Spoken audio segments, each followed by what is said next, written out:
Bonjour à toutes et à tous, je suis très heureuse de vous retrouver aujourd'hui pour parler olfactothérapie. Ce qui est génial avec l'olfactothérapie, c'est qu'on peut faire vraiment beaucoup de choses. Aujourd'hui, si j'ai décidé de prendre la parole, c'est notamment pour aider certains d'entre vous qui peut-être ont contracté le Covid-19 et qui ont perdu l'odorat.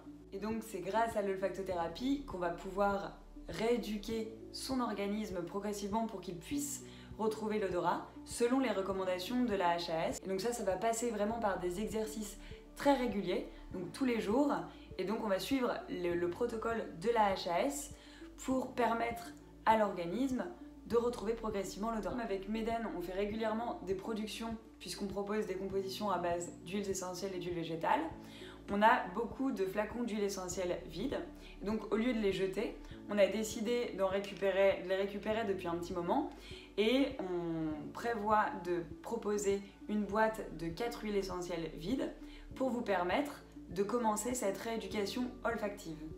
Idéalement, vous devez vous entraîner 2 fois par jour à sentir vraiment ces différentes odeurs. Donc on essaie d'avoir au moins 6 odeurs différentes. Là aujourd'hui j'ai choisi le cyprès, j'ai choisi également le poivre noir, donc ça peut être aussi du poivre normal que vous pouvez sentir, du romarin à verbenone et du citron. Et on essaie de faire cet exercice matin et soir.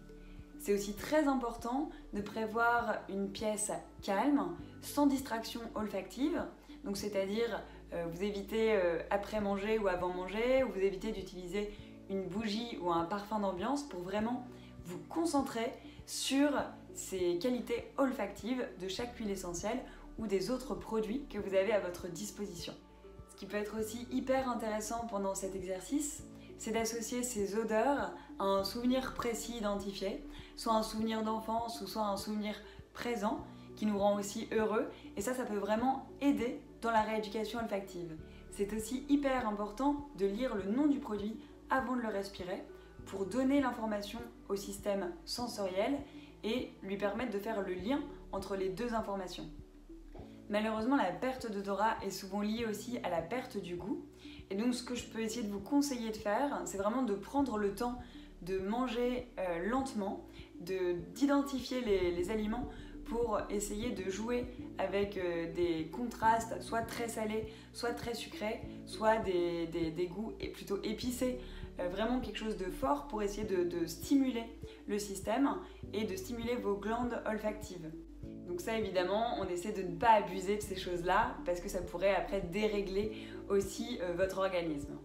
J'espère avoir pu vous aider pendant cette séance de rééducation olfactive. Et n'oubliez pas, on met à disposition nos flacons d'huiles essentielles pour que vous puissiez réaliser ces exercices de façon quotidienne. Donc je vous invite soit à nous contacter sur bonjour@meden.fr, soit à passer nous voir directement dans nos bureaux, rue Serpente, dans le 6e. Merci à tous et je vous souhaite une excellente journée et j'espère à très bientôt. Au revoir.